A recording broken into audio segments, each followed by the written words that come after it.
Good morning, Grinders. Welcome to the DFS pregame show here on RotoGrinders. I'm Jordan Cooper, aka blenderhd, blenderhd. You can follow me there on Twitter. This is the show where we go over a little bit about yesterday's slate, talk a little bit about today's slate, but of course, it's 11 o'clock in the morning and anything could happen in NBA DFS. So we focus a lot about DFS strategy in general. And I always take questions from the chat room here on YouTube. I see Kevin Copeland in there. I see Chandler Cannon, Dustin Hogue, Mr. Meat Plow. Mr. Plow, how you doing? Jupocalypse, Shane Hall, Patrick Bush, Card Fan, First Round Exit. They know what to do first. Hit that thumbs up button, right? The thummy thumbs. I got the mango stuff today, right? I'm out of the regular apple juice. So it's back to the mango apple pack in there. It's a little cold now. And it says apple mango. See, it says apple mango here. But it really tastes like mango. And they just like threw in some apple juice just to, I don't know, to supplement it or something like that. So it's really not apple juice. It's like mango juice. But that's fine. Keep the mango juice cold by hitting the thummy thumbs. Hit the subscribe button if you're new here. Hit the notification bell to know when we go live every morning. Yesterday was profitable for me, mostly in cash. I had some decent GPP lineups, but not perfect ones for small field GPPs. But just to keep you apprised on the cash game bankroll tracker, we're doing well. We're not at all-time highs, but we're close. We're close. It's very similar to the stock market a little. Right, we're up and up and up and up. Oh, we got up over here, and now we're kind of like hovering. So you can see right here from yesterday, did well on Draftkings, did well on Fanduel, Yahoo, not so much. But I mean, we're hovering somewhere like in the past week, hovering around that $13,000 range, which is great. I mean, it's a $20,000 investment. So I mean, we're at 60% return from there. So yeah, but still hovering up and down. But you can see the ebbs and flows, right? It goes up to 9,000, down to 6,000, up to this. You get a good run, right? Two sweeps in a row. We got a sweep here. They got us in this range. So here we go. So 13,000, but obviously mostly carried by FanDuel. Positive on Yahoo now. DK, it's holding. It's in the rear. But that's the whole purpose of diversification, right? Some days you're going to hit one place. Some days you're not going to hit one place, right? So you diversify it out. Nice 10% daily ROI currently, 13,178 net. And, diversification. I see the one guy in our premium Discord, okay, which you can get if you're a premium member, right? So sign up, use the link in the description below, get $10 off your first month. Like he got right under the cash line on FanDuel. He was like literally like 0.1 off the cash line because he was playing the $2 multi-entry GPP, the multi-entry double up on FanDuel, the 150, right? The big, it says that's the big, and they put it in a little highlighting, and he put 150 entries or 75. I think he put 75 entries into that. None of them cashed, right? He's off by 0.1. As opposed to diversifying by playing head-to-heads, by playing not multi-entry double-ups, playing the 100-man 50-50s, playing the 50-man 50-50s, the 20-man 50-50s, even playing the double-ups that are the $2 113 entry double-up. I'm not sure if he would have cashed in many of those either, but it's not going to be zero. You're not going to put in $150 and get back zero. So even in that case, you would have put in $150 and gotten back 40, which over the course of time is gonna be more beneficial to you than by putting all your eggs in one basket and then just riding the waves like that. Yes, if he cashes all the lineups, yes, he truly doubles his money. But as we see, if you diversify, like through all these times in diversifying, 60%, 70%, 85%, 88, 87, 56, 69. Obviously, if you throw it into some like quintuple ups and some single entry GPPs, you can get even over 100. Like on Yahoo, that's what I do there. But you see, these numbers are rarely like here's a bad day on draft. Here's a like an average, like, no, 8%. Oh, you only got 8%. It's like, well, that means I didn't cash in a bunch of double ups, and like head to heads kind of saved my way to get me a profit, right? You don't get as huge swings at the end of the year. At the end of the season, you end up with about the same amount of money, right? By doing it one way or the other way. But do you want to compete in the multi-entry double ups where I could play 150 entries, right? Chipotle Addict could play 150 entries. Squirrel Patrol could play 150 entries just for a cash game. Like, no, you're more likely to find weaker opponents playing single lineups in single entry double up type of contests. I mean, I don't even play those. Okay, just to put things in perspective. I'm playing, tonight it's going to be $3,300 worth of volume in cash across the 3 sites. I don't play the multi-entry double-ups on any site, right? I don't play on Draftkings. The $5, 150. No, I don't do that. Those are the toughest contests, right? I'll spread it out. I'd rather play a 23-man $5 double-up than play any of the multi-entry ones, right? Even if I'm playing against similar opponents, but at least the sharper opponents could only play one entry. In double ups. In GPPs, it doesn't matter. People get that wrong. Oh, I can't play the 150 max, $4 micro millions. Because I can't play $600 worth of volume. Like, it's perfectly fine. Who cares about the names? But in double ups, you're playing trains in double ups. You want to duplicate in double ups. You don't care about that, right? You want to play the best possible lineup and take as many spots as possible. In GPPs, that's not good because the spots all pay different amounts. First is this, and then it's less, and then it's less, and then it's less. But in a double up, it's like all the spots pay the same. So they're going to be taken up by a lot more sharper players because they're putting in 150 lineups or something. So I'm avoiding that. I'm playing the larger field 124-man single entry, right? Head to heads. Split it out. Even if you're going to play those sharper players, play 5 instead of $100 worth of volume in those contests. Play $25 head-to-heads against the same opponents that would be in there, but at least you're getting a linear return that goes along with the score of your lineup. It's very rare that you're going to lose all 20. It's also very rare you're going to win all 20, but it's going to be somewhere in the middle. So if you have a bad lineup, you could still possibly beat some opponents in your head-to-heads. So I know I stress this all the time that if you're a cash player, like you should be seeking diversification, right? You should be playing cash for upside. Oh, all or nothing. Like, why? Why do you need to? I mean, it's very similar to the stock market. You don't put all your eggs into one stock. You diversify. But that's the reason I get returns like I'm getting. Maximizing the contest selection for the weakest opponents over ones that aren't, and then diversifying. So I could have days where, yes, you're right, I lost on Yahoo, but I won on Draftkings and Fanduel. Here, here's a losing day. Here, look at this losing day on the 7th. Lost 31% on Draftkings, lost 83% on Yahoo, won 49% on FanDuel, and look at the difference between the 6th and the 7th. I lost a total of like $3, right? Still with like $3,000. Look how much. It was not 3,000. That looks like about $2,500 worth of volume. Risk 2,500. Lost $3. Diversifying. If I didn't play on FanDuel that day, that would have been a $600 loss. Well, that's why you play on all 3 sites, right? All 3 sites and diversify from there. So just a little cash game advice. I know I say this all the time, I don't know why. I don't know why I need to. I don't know why I need to repeat this stuff.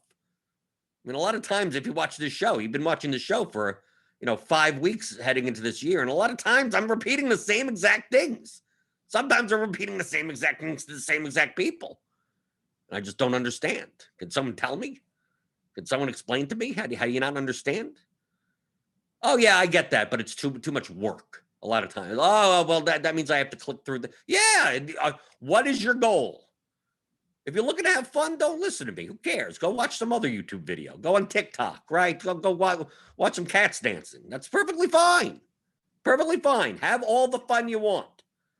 Me, I'm trying to teach you how to think like a professional DFS player, just like my course, theoryofdfs.com, 15-hour audio masterclass. But the main quote that I have in there is from David Sclancy. I'll even show you. Like this is to me the most important thing above all else. Okay? The quote that I live by. Okay, it's right over here. He's a famous poker author. When we play, we must realize before anything else that we are out to make money. That should be the focus. If that's your goal. If your goal isn't that, then don't worry about it. Then have fun, click on buttons, bash your head against the keyboard, do whatever you want. But at the end of the day, I'm doing this to make money. That to me, that's the scoreboard. Not make money on a specific slate, but make money in general over the course of a year, over the course of 5 years, over the course of a month, whatever time period. But that's why I say these things. Oh, well, it's not fun to like, oh, I'm gonna post some head-to-heads. Like on FanDuel, there's no limiter, right? If you post 1 million head-to-heads, like someone could come on and just take all of them. So the best thing to do in that situation, that type of environment, is to post them periodically, right? Don't post 5 $50 head-to-heads, post one. And so no one can take all of them, unless you want that. And then when you see it gets taken, you post another one. You go, oh, that means I have to look at it throughout the, is that so much work? I look at it once every 1 or 2 hours, and then I start entering games. And then, okay, an hour or two later, look at it again. Oh, that's too much. If that's too much work, I mean, come on. Then you're not a buy. When we play, we must realize before anything else that we were out to make money. We're trying to find the weakest players we can, right? We're trying to get as much diverse action as we can with the most amount of opponents. That would be prudent for your investment. So you have to put the work in. How much work is it? You just look. I'll look after the show and go, okay, what double ups opened up on DraftKings? What's going on in Yahoo? Click, and okay, and then I move on. Then an hour later, I look at it again. And if that's what you need to do in order to get diversification, then that's what you need to do. And then like an hour before lock, half an hour before lock, 10 minutes before lock, you see you get the latecomers. And a lot of times the late people tend to be more casual. So you need to fill up some more double ups, do it towards the end. Most people are spending so much time on like, what players do I play? And what lineups do I put together? And what blah, blah, blah. Do I do this? Do I do a 2v2? And a lot of times, it's 11:15 in the morning. We have no idea what's going to happen by 5:30, right? But that injury report, 6:30. We don't know. So if you're sitting there wondering, oh, should I look into who I'm playing tonight? No. Look into your contest selection. I feel like I'm scolding people now. But people ask me these questions all the time. Oh, I look at your cash game, because people say, I look at your cash game tracker, and I'm playing very similar lineups to you. Sometimes the same exact lineup as me. You're making more money than I am. How is that possible? It's like, well, I'm just doing better contest selection. At the end of the day, that's it. And it's not like I'm finding some rando at the $500 head-to-heads, and that's how I'm doing it. Some weird situation. I'm playing $5, $10 games. $50 head-to-heads is my highest, and I'm spreading it out. But on most days on DraftKings, I'm only playing like $4 $50 head-to-heads. But I'm also playing $8 $20 head-to-heads, and I'm playing $12 to $15 $10 head-to-heads, and $25 head-to-heads. I'm still playing against decent players a lot of times there. A lot of times, my games don't get taken, and then just auto match with whoever. And then I'm just spreading my risk out. So when your lineup is like close to the line, it doesn't mean if it's you're up by 1 point and you're done. $1,500 turns into zero. Or and then 1,500 turns into 3,000. Like why do you have to do it that way? Just with contest selection, you could mitigate your risk and still have the same upside in your return over the course of a year. I know a lot of people may not play cash games, but this is what you should be doing, especially at the low stakes. At the higher stakes, it's tougher because there's less like weak opponents. But if you're still able to play the $1, $2, $3 games, like, dude, if you're playing $100 a night in cash, like you could be really picky about the contest that you play. I'm going to be looking to get $3,300 worth of cash volume tonight. I'm going to be picky, but only to a certain extent, because I'm not going to be able to get $3,300 worth of cash volume in the softest action ever. I'm going to have to move up the ladder, right? If you're looking to get $30,000 worth of cash volume, yeah, you have to be even less. Now you're just pretty much taking everything in order to get to that number. But if you're playing $50, $100 in cash games, like, dude, you could snipe people off. You could play this 50-50 instead of that 50-50. You could be really discerning. And I know it sounds like, well, why do I have to put that much effort into doing that? Well, over the course of a year, like you could increase your expectation in cash games by doing this by 2 or 3%. Oh, okay. Well, is it worth it for 2 or 3%? Playing $100. That's what, for an extra $2 or $3? That's I'm gonna be so discerning for $2 or $3. Well, how many slates are you gonna play this year? 300? 400 if you count the night slates and showdown slates and whatever? 500? Let's say you play 300 to 400 and add $3 to that. That's $1,000. At the end of the year, that's $1,000 that you just went, poof, I'm just going to throw that in the garbage, right? Instead of just like, I'm just going to do what's easiest. I'm just going to open the app. I'm going to go to the website. Click, click, click. I'm done. Now it's time to think about lineups. Do you want to make an extra $1,000 at the end of the year? This is playing $100 a day. Now imagine you're playing $1,000 a day. 2 or 3%. Right? What's 2 or 3%? What's 2% of $1,000? $20. You play 300 slates a year, let's just say. That's $6,000. $6,000. Poof, you just threw it away for no reason, just because you didn't want to do the work. You have to look at the big picture. I feel like I'm scolding. I'm scolding someone that's not here.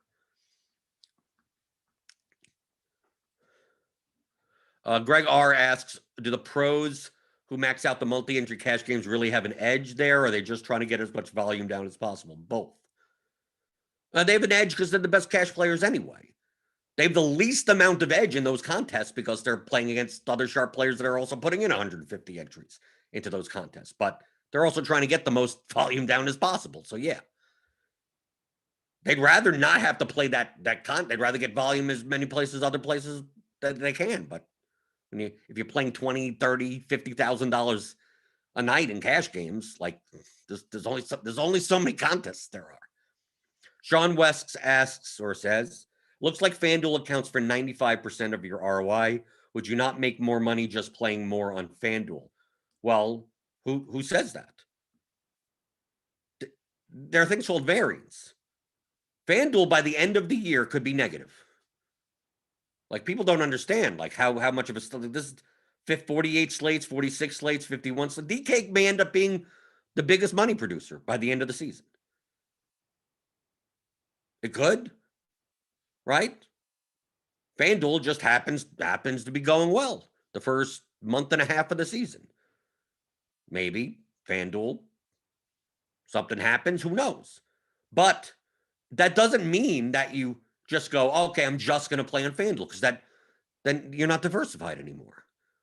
You're at the whim of your streaks on FanDuel. But what you can do is rebalance,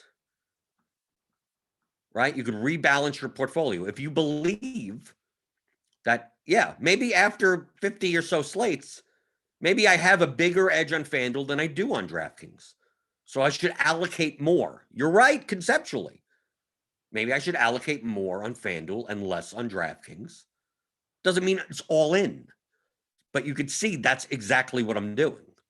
Like we saw yesterday, right? I put in about 3,100, looks like, or so, $3,200 worth of volume. If you see, I'm playing more on FanDuel most nights, right? On the 6th, 1475 on FanDuel, 1,100 on DraftKings, 560 on Yahoo, right? 1,300, 1,592, 350, 1,255, 1,548, 272. Here's 1,600 on FanDuel, 1,360 on DraftKings, 47 on Yahoo. So you can see I'm tilting it towards FanDuel. In the beginning, I wasn't. In the beginning, I actually went the other way, right? The other way. I was playing more on DraftKings. Then as the results started tipping towards FanDuel, I started allocating more. Very similar to rebalancing your stock portfolio. Right? You're getting gains in one direction, but you have to make sure that you're diversified compared to your risk. And obviously, as of right now, I have to assume that my risk on DraftKings is a little higher. My risk on FanDuel is a little lower. So I'm going to start tilting my allocation towards the lower risk as opposed to before until I see different results. If FanDuel and DraftKings starts coming this way, then I start allocating that way. But I can't just make a snap judgment that like, oh, I should just be playing all of my volume in FanDuel. Who knows? You could go in you could lose 6 days in a row. I mean, this doesn't mean anything. 48 slates, 68% win rate. That's unsustainable. Most likely, this is going to end somewhere in a good. If this would be good, if FanDuel ends the year with a 62% win rate, I'd be ecstatic. 62% win rate. DraftKings, maybe it ends with a 57% win rate. So it's like, okay, profitable, but not great. Maybe Yahoo does the same thing. Like that's realistic. 68% win rates are not realistic. This is not sustainable over the course of a lifetime. Short-term variance. So 48 slates, 48 slates is still short-term. Okay, let's see. Go through the YouTube chat for a little bit that I yelled about cash games.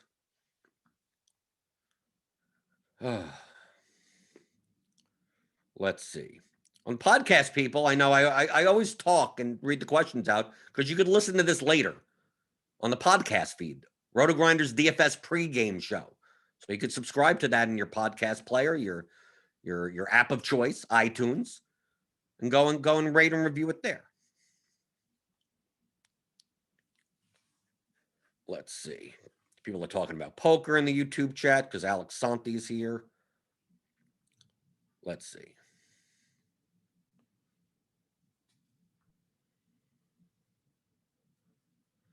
Jamal Faruqi makes a very good point. Is DFS really just portfolio theory, which is financial theory, finding the lineups or portfolios that maximize the Sharpe ratio, the expected return versus risk? Yes, that's literally exactly what it is. That lineups, not players, portfolio. I mean, you're building portfolios with a certain amount of risk and the weighting of the risk based on the projections of the players. It's exactly the same thing. Not exactly, but it's virtually the same thing. It's financial theory, it's probability theory, it's game theory, it's all in one. That's all it is. That's all this is. Just so happens to be the performance of sports players and games. But this you could play DFS stock market if you wanted. Oh, what stocks are going to go up today and build your little portfolio, and whoever has the best portfolio at the end of the day wins. I mean, it could be the same thing. Be in anything, any type of one day anything. How many cantaloupes are in the supermarket? I mean, it could be that. Grocery store DFS. It's the same exact thing. Okay, so let's take a look a little about yesterday. I just wanted to show yesterday. Yesterday, if you played highly contrarian lineups, you probably did really well. So we take a look at the large micro millions opener. 148,000 entries. You needed 370 to win. Compare that to the 888, which is a 597 entry contest, 335. So the field size matters a lot. And we see yesterday that a lot of single bullets, because contrarian lineups won. Heavily contrarian lineups, like lineups that were almost too contrarian, right? Because we got a lot of news yesterday that changed stuff with Devin Booker, right? Chris Paul was ruled out. Drew Holiday just poof, just not in the starting lineup, and it's I guess he's not playing, right? That made Middleton a better play, but a lot of times by the time the Bucks you knew about Drew Holiday, your small forward position was probably filled already, or you would have rather played Devin Booker, and Middleton beat him anyway. Like Fred, look at these ownerships. The problem came into the fact, like if we take a look at the 888, is that some of the chalk got there, but like for their price, like Bradley Beal at 9,000 got 55 points. Devin Booker at 7,400 got 54 points. DeAndre Ayton even got 45. DeMarcus Cousins was a bust for his price, 65% owned, 7,100. But the problem is that a lot of players got in that 50 range. All right, Dejounte Murray at 62 points. That's why we could take a look at the winning lineup up here. It's like, dude, you could have Porzingis, 2% owned. Drummond got 46, right? Baisley got 48 at 1% owned, right? We saw Fred VanVleet in one of those lineups, right? And even on the cheap end, like LeBron, obviously, Shai got there. But even on the cheap end, like if you played one of the Rockets, you would have been better off playing Etuan Moore or Davis Bertans, Denzel Valentine, Sterling Brown, all Daniel House. Everyone in that range kind of hit like in the mid-20s, 20 to 25 points. Right, Jayshawn Tate had 23. Nwaba had 20. Like you could find value. You could have found like anyone in that range. So we take a look at like Osimo's lineup. Right, just in these, because this is the 597 person contest. The 321 in this contest is like not even on the first. It's not even on the first screen. It's like Dejounte Murray. Like you didn't even need LeBron. Like that's how many lower owned players put up a decent score, a good ceiling score. You didn't even need LeBron's 74 points. I made a bunch of lineups like that. I made LeBron, Shai, Gilgeous-Alexander lineups with Frank Kaminsky in there, like use that as the value. So, I made a profit on GPPs. I was playing single entry at 3 max. But, if you won, you needed to score a lot. And you could only have gotten these scores from guys that were single-digit owned. Take a look at the ownerships on these lineups. Mostly single-digit owned players. But that's also the main reason why we don't have many, like, 150 maxers or no names that are really that high up, right? Nico 22, right? Still, yes, if you fade Cousins, you get a lot of leverage. I get it, but you also could have easily faded other people as well. Devin Booker, if we knew about Chris Paul before lock, we knew like 10 minutes after lock, Devin Booker would have been like twice as owned at 7,400, right? Ayton would have been twice as owned.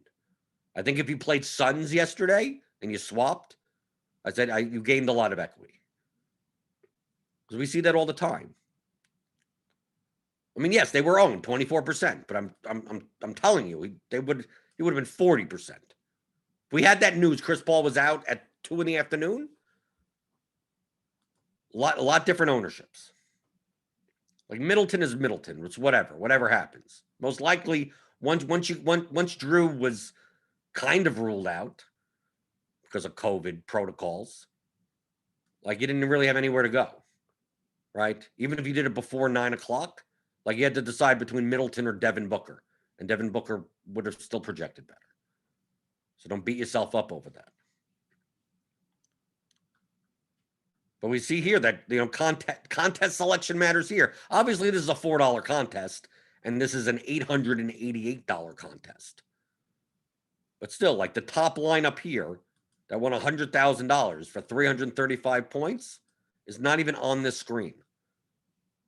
335 points in this contest. Look, I still have to go further.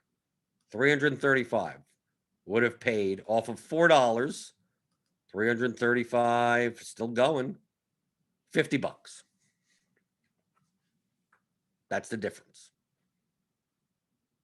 So there's these lineups over here. Three here. Let's take a look at a hub row over here.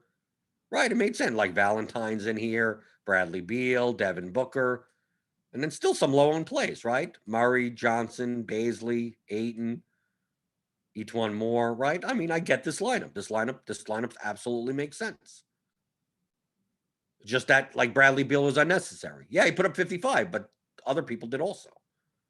Devin Booker put up 55, but other people did also. So even though some of the chalk did get there, tons of other players did. And you could have had a mess of different types of players. So they could take a look at Anil, his lineups. Right, Jared Allen, because he started, right? Didn't start over Drummond, but started with Drummond. So it still built leverage into the lineup, but like, yeah, normally in most slates, Dejounte Murray's 5% owned 62 points would be enough for this lineup to come close to winning. But not when not when we have multiple guys. We have multiple single-digit owned guys that are putting up 45, 50, 50-plus points. So there are multiple paths yesterday to winning. Oh, we got Sylvester in here. He's in our RotoGrinders premium Discord. Here, Murray, DeRozan, Waba. I mean, right, some single-digit. Murray was single-digit. Still had chalk Bradley Beal. Still had chalky Booker. Right? You played Nwaba instead of the like Sterling Brown, like the Rockets cheap guys. But even Nwaba was 15% owned. So that wasn't that much of a pivot. You paid down at center for Boucher instead of playing Cousins. Okay, that's doable. There were a lot of roads in this large field contest. There are a lot of roads to get there. But if you take a look, because there were a lot of roads, and it contained multiple single-digit owned players, like most sharp players aren't playing lineups that are this. Even in 148,000 entry contest, these lineups are just like they're still like very, very contrarian. You didn't need all of you need all of them. You need all of them. Just managed to hit all of them. That's why, like, Satoransky's sitting there, like, what is he doing there? Well, when you outperform all the rest of your lineup by having Middleton, Porzingis, Fred VanVleet, Baisley. I mean, look, 2%, 3%, 3%, 8%. Even DiVincenzo, he put up 7x. Right? Who cares? Then Satoransky's just raw points. Who cares? Yeah, doesn't matter. Right? Doesn't matter at that point. I think these lineups are a little over leveraged, even for 148,000 entry contest, but they could get there, right? There are outcomes where this happens. I would rather, if you're going to learn anything, I'd rather you be on this side than on the, I'm going to play a chalky cash lineup into 148,000 entry GPP. Okay. So just by pure suggestion, if you're going to make a mistake, make it because you're playing like a very contrarian lineup than like too chalky of a lineup in a contest this size. Because that's the biggest edge in DFS. People that are playing cash lineups, essentially. Lineups with very little win equity in contests that are fucking 148,000 entries. It's just you're throwing your money away. I mean, what's the best you could do? Min cash, 2x? Like in the long term, you're throwing your money away. You can have a negative ROI on that. So if anything, play contrarian in these types of contests. Lean more towards that, knowing you're going to lose 90% of the time. Okay? Put that little post-it on your computer. Tattoo it on your forehead and look in the mirror if you want. You're going to lose over 90% of the time in GPPs. If you're playing well, you're going to lose. So if you lose, don't act like it's a big deal. You're going to lose 9 out of 10 times. And you want the one time that you win to not be a min cash, to be a lot of money. I could say this a million times and people still don't do it. Good for me. If you're in my contest, thank you. looking through the YouTube chat. Some more. Hit that thumbs up button. Give me the thumbs. I got the mango juice, the mango, the apple mango. It says apple mango. It really doesn't. Go buy this. It's Mott's. Mott's apple mango. Go test it out for me. Maybe it's my taste buds. It tastes like mango juice. I've had mango. I have mango juice. I get the mango smoothies, like Bolt House Farms. They have the mango smoothie. It tastes like that. I mean, not as a smoothie, but it tastes like a mango. You go get it. You tell me. You tell me if it tastes like apple juice. It doesn't. Let's see.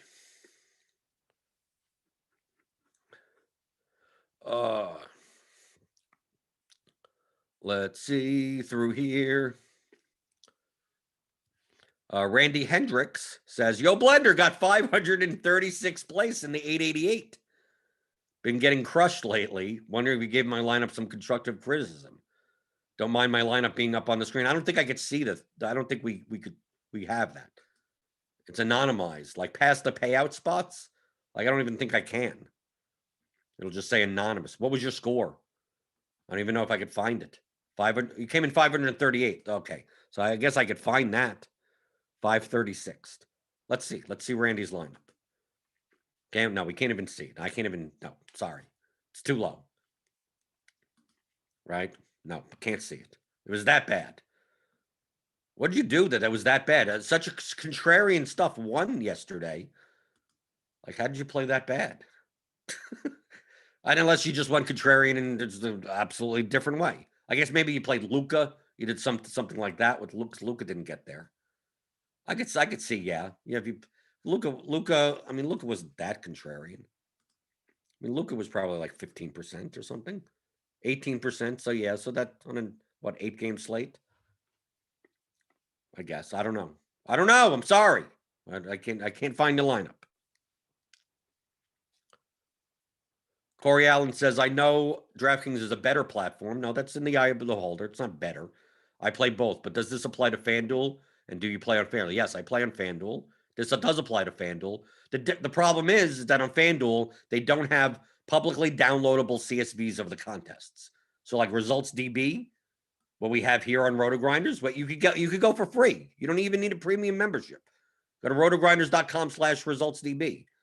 DraftKings does have those CSVs, so we could just ingest them and do all of this and show all these screens and look at ownership and do all of this on DraftKings, but you can't on FanDuel. So that being that we're discussing strategy, we're reviewing yesterday's slate. Obviously, I'm going to do it in the span of DraftKings because we do have this tool for FanDuel that we don't. So it's kind of hard for me to go over exposures and who won this and whatever when we don't get that information from DraftKings. Greg R said, yeah, Greg R, good question. Oh, I wanted to bring this up. Did RG always do small slate projected ownership, or is that a new thing? Looked like they had it for the turbo slates and night slate yesterday. Yes, now we're doing it.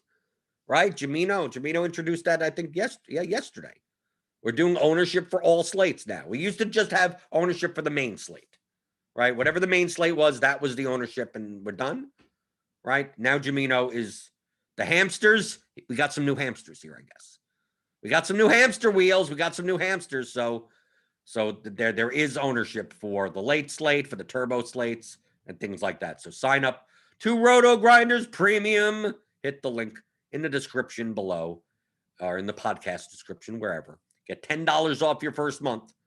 So that's new here. Also, another thing that's new in Lineup HQ is you can now rename your builds. So like I generated 20 lineups. Now you could click on this and you could call it, whatever you want. I mean, you could even call it like what time it is. 11 a.m. There you go. Right? I could build 20. Right? I could rename and go 11:30 a.m. Right? Stuff like this. Right? You could have multiple builds across here, and you could rename any of them. Maybe it would be better if the rename was underneath, so we could get it all in a line. But I'll talk to the Lineup HQ team with that. It seems weird because sometimes you could have like 12 builds. I guess some people have less builds than me, but sometimes I could have 12 builds across the screen.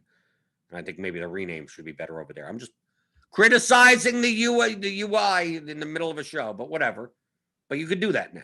So I could rename this. I could rename this to the No Oladipo, right? Build or something like that. Or like if you X'd out a guy and you're like, it's like, oh, this one's with no wall, right? Or something like that. No Vooch. Right? If we ran lineups with Vooch, and you go, those are my no Vucevic builds, right? These are my Vucevic builds. Vooch, you could just put Vooch there, right? Do something like that. Makes it easier, right? The same way that you can name player groups, right? You could do the same thing. You can rename a player group. So you could do that now on Lineup HQ, right? And also put the tutorial videos a little closer, right? Most people didn't realize you click on the little question mark and you get all the tutorial videos for Lineup HQ. So some of the most frequently asked questions about reserving entries, uploading lineups, editing entries, everything. We have little toolbars here, little things like that. Explain things a little bit better. So that's some new features in Lineup HQ. They're going to be coming out like every week or so. I'm along with I do some QA with the Lineup HQ team with the developers. So I know what's in the pipeline, right? Stuff is going to be coming out. Just wanted to highlight that for you guys. Let's see. Going through the YouTube chat. Let's see. Shane Dowdy says, I think the biggest part I struggle with is trying to build lineups with enough leverage that still project well and don't give up too much of a median projection. Well, you're describing exactly what... Oh, I think the biggest part I struggle with is playing GPPs. Like, that's exactly what you do. Trying to build lineups with enough leverage that don't give up as much median projection for the contest size that you're playing.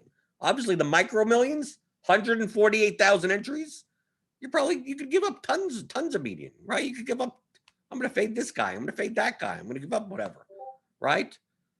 Still have a high smash percentages, low probability, but you're getting so much relative value by having so much lower ownership. Now in the smaller field contest, you don't need. You don't need that. So it really depends on your contest size. But that's why you care about lineups and not players. You're looking for lineups.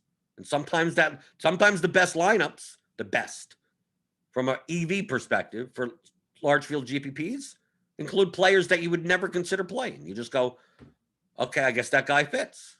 And that's just what it is. And the projections are your starting point. Like, everything's done for you, basketball wise. Now it's just, I can't play this guy because he sucks. Well, he's projected for 19 points and he fits in this lineup that has enough leverage and median and what. So just play it. Yeah, but that guy sucks. Well, then turn his projection down from 19 to 0 then.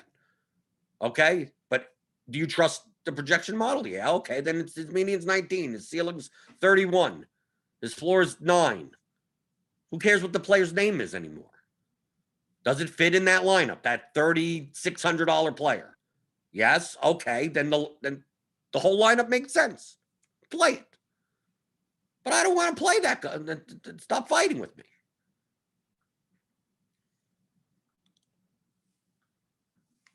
Donnie Watson says, QQ, knowing it's really early, but Vooch seems to be the chalky center tonight. Do you think recency bias on Cousins could be a good GPP pivot and fade Vooch? You could make lineups with Cousins that project well as Vooch.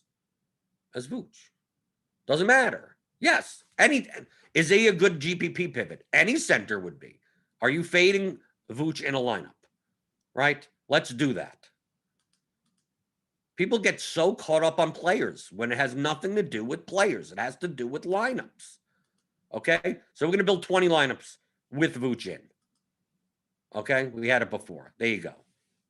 This would theoretically be the optimal. 282.95. We have no ownership to compare it to, but there we go. We have a projection. So let's take Vooch out. Build 20 lineups. Okay, 278. So you're sacrificing 4 points in median, which ain't bad for large field GPP at all. So here you go. It has Cousins in it. There's a lot of Rockets in it. It has Cousins in it. This one has Gobert in it. This one has Cousins and Gobert. This one has Cousins and Frank Mason. This says, you have Cousins, right? 278, 277, 277, 277, 276. So you're sacrificing about 4 points, right? 281, not even. I mean, this one's 282, but now you're getting down to 281, 281. Be about down to 280 by some point, yeah. Right? 277. Right? So you can. Does it have to be Cousins? Let's see. Take out Cousins. Build 20 lineups. Let's see. Okay. Now we're at 277, but we got Gobert and Oubre. We got Gobert. 276. Gobert. It's a little more Gobert. Gobert. Is there any other center? Willie Hernangomez. 275 with Gobert. Right? Still a lot of Gobert. Let's say we get rid of Gobert. Okay, I don't want Gobert. All right, it's 100%. Right, there we get rid of Gobert. We run this. Okay, 275. Blake Griffin in the center spot. Draymond Green in the center spot. Rashawn Holmes in the center spot. Right? But these are down to 275. So we're only still giving up like 7 points in median. These lineups will probably be much lower owned. I don't know what the ownership is. So for large field GPPs, these would be absolutely viable. But it's not a matter, do you play Cousins over Vooch? It's like, no, well, Vooch gives you the leverage because Vooch will be popular, be chalky at the center spot. How do I make different lineups that don't contain Vooch that still project decently well? Well, here we go. There you go. Could it be Cousins in the center spot? Sure. Could it be Blake Griffin in the center spot? According to our projections, it could be. Take a look at centers. Could it be Rashawn Holmes? Sure, I guess so. Could it be Draymond Green? Yeah. We could keep on going from there. So, like, I'm looking at the lineups. I'm not looking at the players. That's the way that you want to find leverage in the center spot. And all it is not playing Vooch. What lineups do not have Vooch in it still project well enough for the contest that you're in and are lower owned. And there you go. Well, I don't want to play Dwayne Bacon. Well, then choose not to play him. But according to the projections, he's in this lineup. So I'm just looking at lineups. I do this every morning. This is what I mean by saying the same thing to the same people a million times. Can you do it? Of course you can. You could build. Look how many lineups we could build. Look how many different players are in these lineups. DeMar DeRozan, Cole Anthony, Terrence Ross. All within a range. They're all in 275 land. Just 7 points off the optimal. You're fine. How many lineups could there be? 274 is down here. I mean, all these lineups would be fine. I mean, compared to their ownership, which we don't have currently. If these were all owned the same. If all these lineups were owned, projected the ownership sum was the same, what's the difference mathematically between these lineups? Play whichever ones you want. Right? Oh, well, I'm going to play Jimmy Butler lineup, and I'm going to play this. It doesn't matter. 275, 275, 275, 275, 275, 274.95. I mean, the differences of these lineups is this. And they all contain different players. Not like completely different players, but I mean, look at our pool right here. Bacon, Grant, Murray, Brown, Irving, Butler, Wall. I mean, look, we're talking about like 20 players here. Yet a combination of all these 20 players equal about like the same lineup. Mathematically. This doesn't take into account any type of negative correlation. Probably we may not want to play Grant and Griffin together, right? Caps each other's upside, but I mean, and Griffin's only 5,000, but he's horrible. Well, I don't want to play Blake Griffin. Either you trust the projections or you don't trust your projections. That's what the model says. The model doesn't say play Blake Griffin. It's just the model says that Blake Griffin, 30 minutes, 27-point median, floor 12, ceiling 39. He's 5,000. And he's eligible at power forward and center. The name, they don't, a lot of HQ doesn't know about the name. The name doesn't matter. If you don't think this is good, I'll bump him down to 28. Okay. That's fine. If you wanted to do that.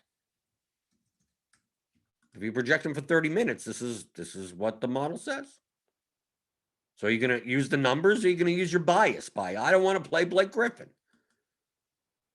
I don't want to play Blake Griffin. I mean, I look at that and go, really? Am I playing Blake Griffin?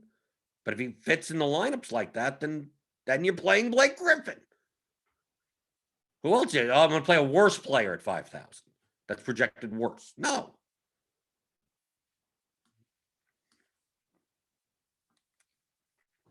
Let's see. Go through YouTube chat a little bit more. Got a couple of minutes left.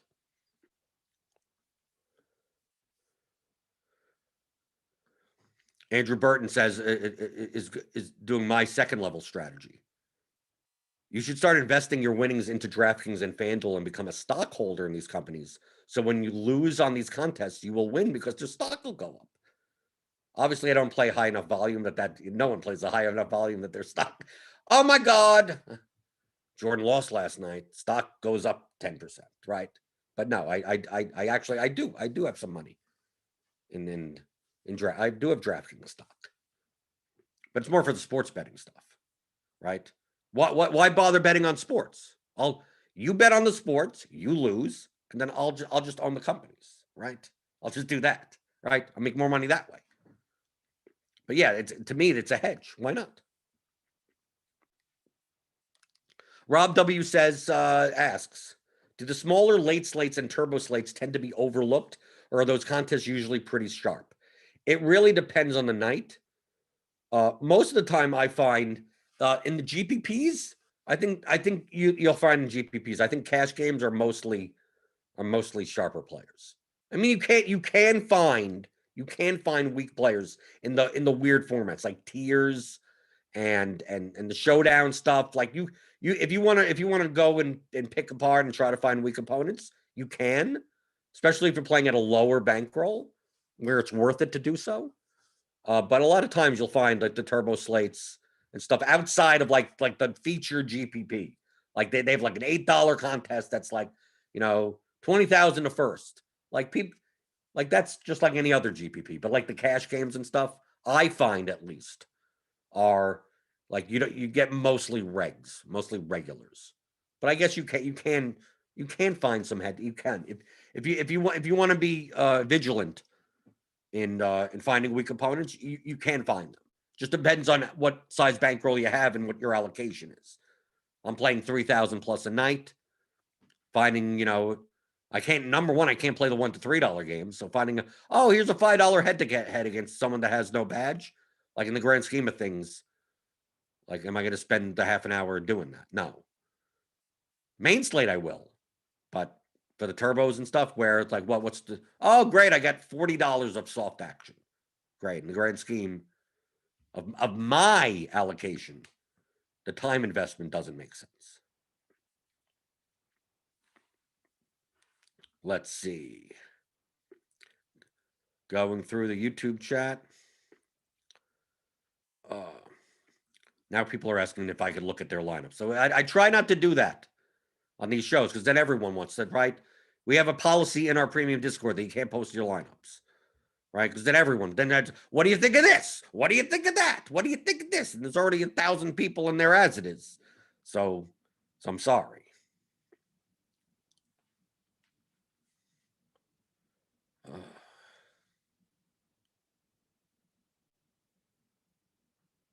Let's see. Eric Gilbert asks, I have 5 tickets to the $15 qualifier today. What's the best way to approach this since it's basically bink or bust? It's a winner take all. Play as risky lineups as you can. Right? I'd fade Vooch in that, right? Find the easiest places to get leverage. I think that's a better way of putting it.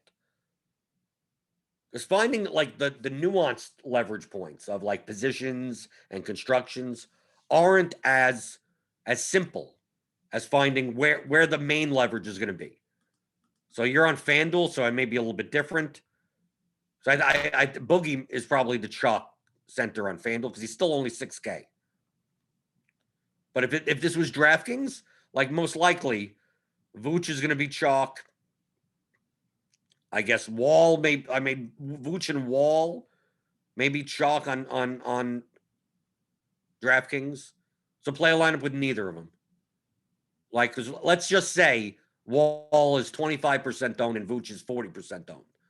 Well, by playing neither of them, you're removing 65% of ownership from your lineups automatically. And at that point, you're probably good. Then play whoever you want at that point. Build the best lineups you can.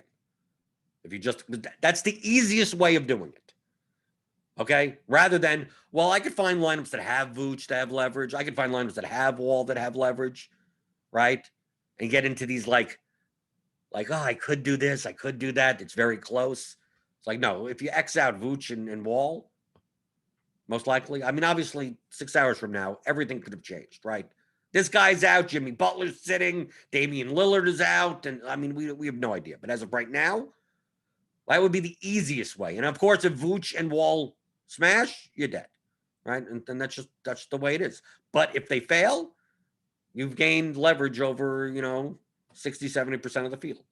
And you're looking to win first. It's like winner take all. So that's the easiest way to do it.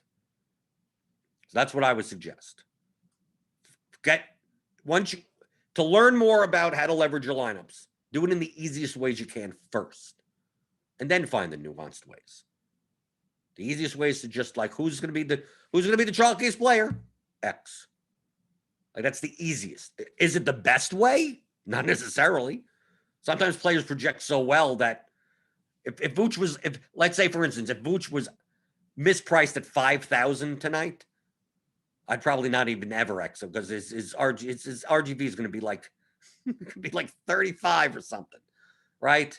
At that point, you just lock him into. They don't even want that's the free square time, right? I guess he fails 2% of the time. Yes, I guess you could do that. But those would be the instances. So most likely, lean more towards who's the chalk? Let me fade the chalk. In those types of scenarios where it's $15 and it's 1,000 people and you have to come in first place.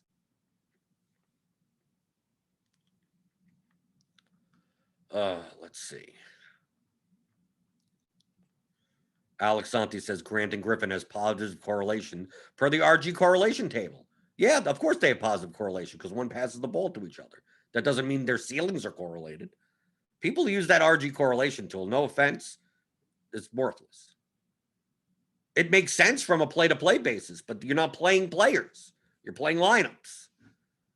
So I don't care that Kyrie Irving passes the ball to DeAndre Jordan. All I care about is if DeAndre Jordan has 50 points or whoever, Jeff Green, whoever, does Kyrie Irving have 70? Because I need ceilings. Like that, the correlation tool doesn't measure that. It measures correlation of points together from a median perspective. So obviously, a guy that passes the ball a lot and a guy that shoots a lot are going to be correlated to one another. Right? They're going to be highly correlated. But yes, Jeremy Grant is highly correlated to Blake Griffin. When Blake Griffin scores 25 points and Jeremy Grant scores 38 points, their points are very correlated to one another.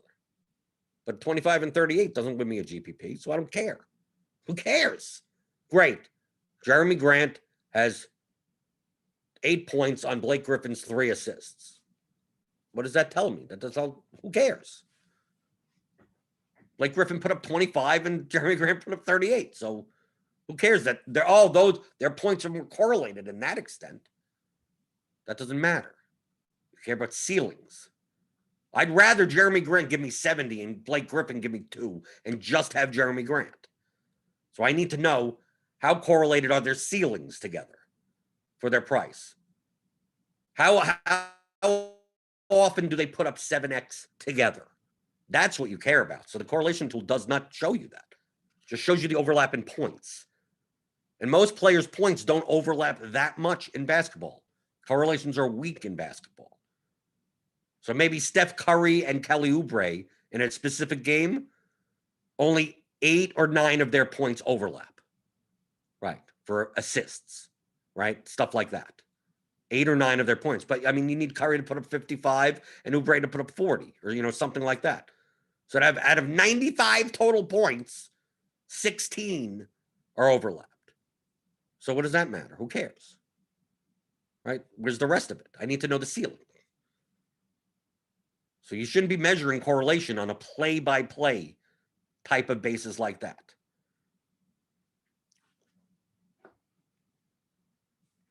Okay. Any last questions before we get out of here? Let's see. John Moxley, who's not the real John Moxley, the wrestler. I hope. Maybe he is. Would you say that when a player performs better than his projection, usually it's because he got an unusual amount of unstable stats? I guess, but I mean, what do you mean by better than his projection? There's no such thing as better than his projection. His projection is his projection. I think what you mean to say is better than his median projection, but his projection is a range of outcomes. So if Vooch puts up 69 points today, that's within one standard deviation.